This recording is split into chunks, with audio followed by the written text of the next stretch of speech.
What's up guys, my name is Kevin Murray, and today I'll be talking about if it's worth it to take investing seriously if I have under 100k in the market. If you're listening to this video, you're probably in your 20s, early 20s and 30s, or maybe even in high school and going through college. In a way, like when we're younger, we're trying to find like what we like and what we don't like, and we're trying to find who we are as people, you know? Like the school systems are intended for everyone to think alike and think the same, not think unconventionally or think outside the box. And I'll be talking about two different extreme mindsets. One for people that are very conventional, and another mindset for like if you want to take that risk or to create your own path in life, which you could get a lot of backlash on. And the conventional route that, or mindset that most people have been conditioned to do is like, we go to middle school, we go to high school. After high school, we either go to a trade or we either go to a 4-year university.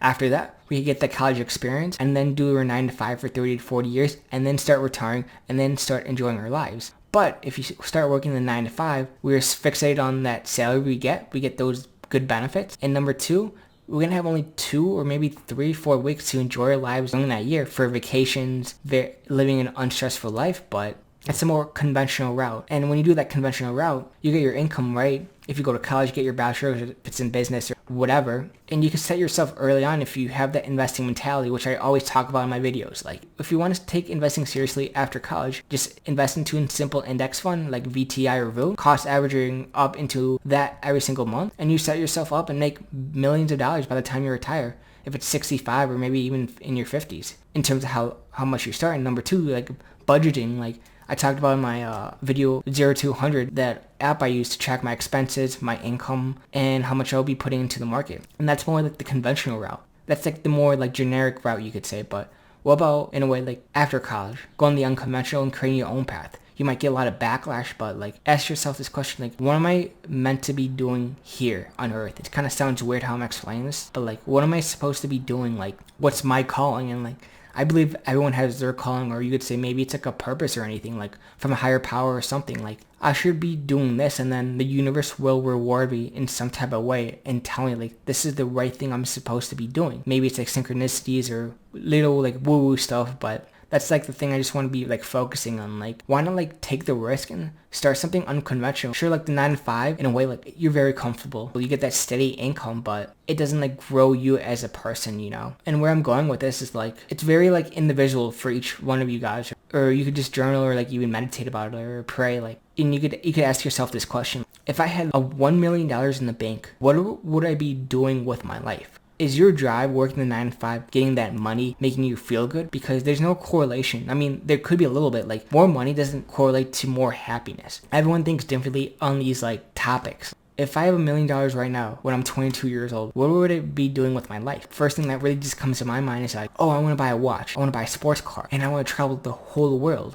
But there's like more to it. Like if I had money, like what would I do? Would I give back to my communities? Would I give back to third world countries? Would I want to set myself up for generational wealth for my future, you could say, family members or even kids if you want them? And there's like a different energy like when you start creating something for yourself. If it's either like a personal brand, building your own business that you're helping people with, DJing or posting things on social media, like there's this different energy from what you get from working just your 9 to 5 that you're not passionate about. Like you get into this flow state and like and you just love what you're doing. You'd find that very happiness in a way. Like you don't have to be happy with all these like materialistic things. Like you just be happy doing what you love in a way. If you just travel around the world and if you go to different countries, you see some of these people are just living their day with like $5-6 in US dollars in a way, or maybe $10-20, and that kind of sounds so extreme for us. Like you can't live $5-6 in the US. Maybe it's $100 per day for us, but they're working 12 hours a day doing a very horrid type of skill that's labor intensive, and they're still happy.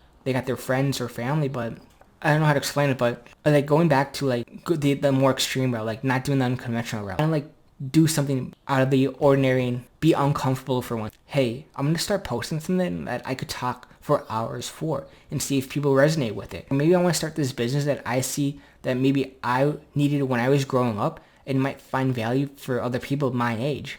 Or maybe I just want to start posting on social media and see like what my high school friends think about me and like say, wow, he's doing something like he really likes and I'm just doing like my 9 to 5 and I haven't really found my purpose in life too. So, but I think it's cool just taking the risk, building shit for yourself and just following it and creating your own path, because maybe we live in a matrix and we have free will to do anything we want, but maybe the government or something wants us to be in this fixated system to be employees for the rest of our lives and not enjoy our lives in our 20s and 30s and 40s when we're healthy. We can live our life to the fullest, but when we get older, we get diseases. We don't know how long we're going to be living for, and like, we have a finite amount of time on earth and see where it goes.